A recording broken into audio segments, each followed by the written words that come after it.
In case you missed today's happy hour, I'm going to quickly summarize what was covered in it.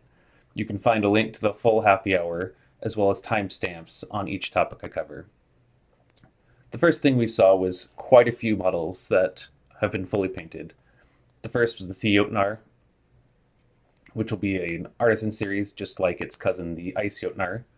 We then got to see the Canophores and the Karyatids, which will be the first dual brute kit for Old Dominion. We got to see the mounted Strategos. And finally, we got to see the Founders exclusive heavy duty models for the Old Dominion. And for that Founders exclusive, you can also find a YouTube video showcasing the models better. The link will be down below.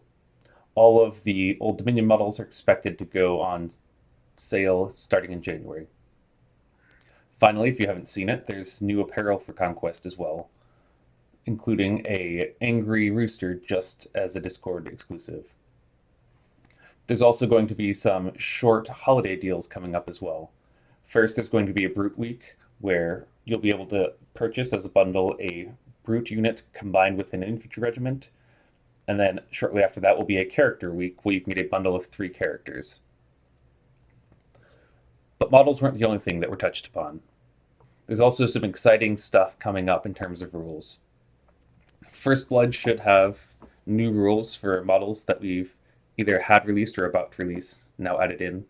This includes the Sea Jotnar, the Priory Commander, the Order of the Errant Shield, and Order of the Crimson Tower. And next Friday, the 17th, there should be an errata and FAQ dropping for the Last Argument of Kings, as well as 4 more competitive play scenarios. And the stated intent is to continue kind of expanding upon that competitive play scenarios so that people always have a solid selection to pick from.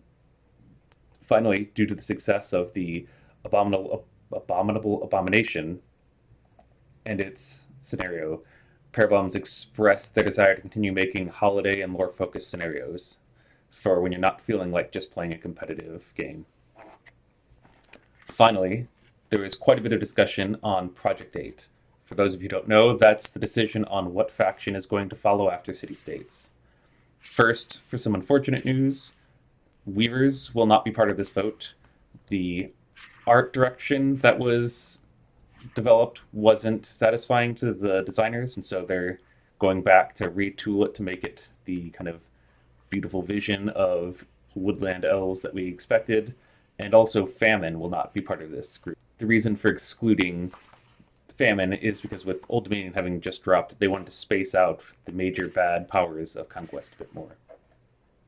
So, what will the vote be on? The vote will be on the following 3 factions. First, you have the Sorcerer Kings, the group of humans who pulled Hazliah down from the sky and then were powerful enough to avoid his destruction of the human empire.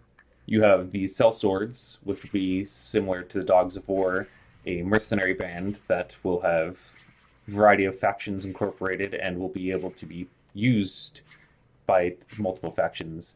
And finally, you have the Forces of Hell, one of the last remaining dragons and the dwarves with it that resided beneath the Yggdrasil tree. If you're interested in learning more about these factions, participate in the Living World that's going on through the mid-December, and then starting December 26th, the faction focus and voting for the following faction will be made available. Thanks for watching, and like, comment, and subscribe for more Conquest content.